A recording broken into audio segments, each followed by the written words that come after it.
tribal marks were never part of Yoruba culture from the beginning. As a matter of fact, if you check the timeline of when tribal mark was adopted to Yoruba culture, you realize that it is even closer to us today than it is to the beginning of Yoruba traceable history.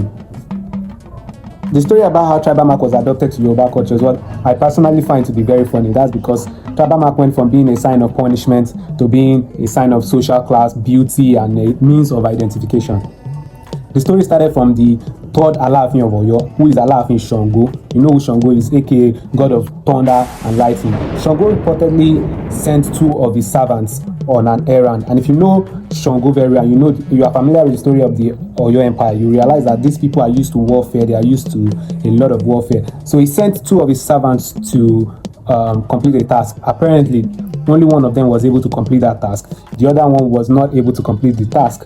So he was thinking of a brilliant way to put a sign on this guy to tell every other person that this person could not complete the king's task. The first one that completed the task was like rewarded for completing his task. Now the other one has to be able to carry a sign that everybody can know that this is who was unable. It's more like supposed to be a shameful thing that, oh, this is the guy that couldn't complete his task, something like that. So he called everybody in his chambers or whatever it is, and they used razor to put a lot of marks on that man's body, the other one that couldn't complete his task. They put marks all over his body. But as things turned around, it turned around in favor of this guy, because when the marks started to heal up, the thing started to give a nice pattern on his body, more like tattoo today.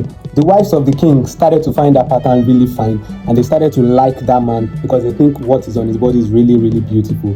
And then the king, being Shango, if you know the story of Shango very well, you know that he's quick to anger, very quick to anger. So he was a bit jealous of what's going on, and he decided that, you know what, if everyone, including my wives are starting to like this thing that is on this guy's body, I'm going to go ahead and get it on my own body too, so that they can start to give me attention as they are giving this guy attention. So he went ahead and called everybody that gave that guy that mark, that punishment, and they all gathered and tried to give it to him. But unfortunately, he was unable to take that pain because it was too painful. So he only got 2 marks on his body.